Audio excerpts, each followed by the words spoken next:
So this is a view if you walk outside the front door and you turn to the right and look across the driveway, there's a big bush there. And I'm going to freeze it here, and I'm going to show how you could interpret it with having, eyes in it, and how they can confuse people and catch someone's attention and waste their time and scare them or freak them out or just confuse them. Similar to the projections on the walls or in the bedrooms, you might not see these shapes yourself or interpret them that way, but I hope that this points out how they could be interpreted that way and are meant to be interpreted that way, I believe, to take advantage of the brain's pattern recognition and facial recognition and eye recognition. Not only can they project images into the foliage, just like they can into bedrooms and onto walls, they can, because these devices can jab you or at a larger scale push you. They can literally push the foliage around, and so they can create hollow spaces to where that they can make eyes. So if there's a hole already in the tree somewhere or a hollowed out point, I've literally seen like another one appear to the left or to the right of it to give the appearance of another eye, and for them to like, I've literally seen it in slow motion to where they were literally creating an eye, even and then projecting into it, and even creating like an iris, not just a hole for an eye, but like literally creating an iris in the pupil.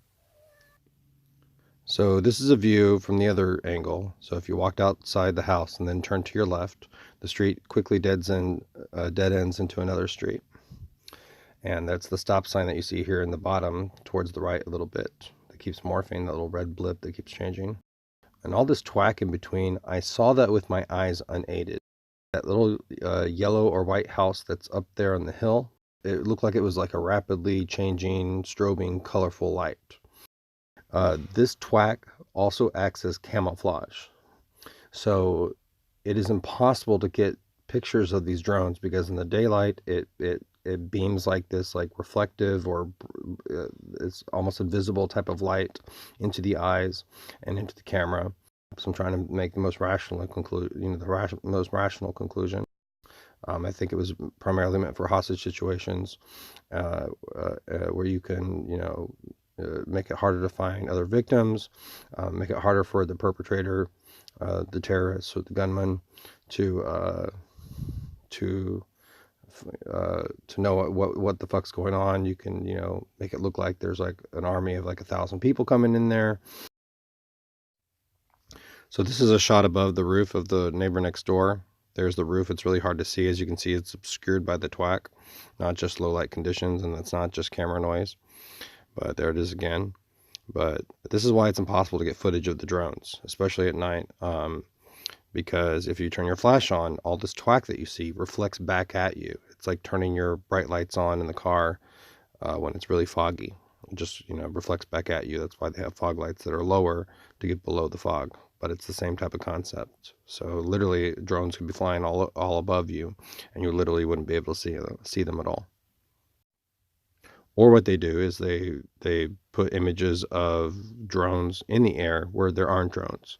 So you think you can capture a drone, but it's really not their drone, and so you can really not see where their true drones are. Or they'll put images of like other things flying in the air, birds or other things, or alien spacecraft or something like that. Here's a zoomed in or closer view of the stop sign. Also, when using the zoom on the camera, even with an optical zoom, it's still hard with this twack because it enlarges the twack, and sometimes it makes it even worse. Even though you're trying to zoom in on something, you're really just zooming in on the twack. Here's the bush again, and I'm just going to show a few more interpretations of eyes in the trees.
So another thing that they can manipulate or appear to manipulate is lens flares.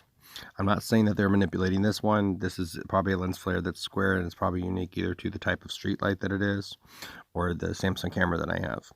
But I have seen these appear more like butterflies to the naked eye. Also in the halos, and like I've squinted when I was at the Grove, they had lights above the vanity mirror, and they appeared to have letters, and then when I squinted on them and they were able to read those letters off to me.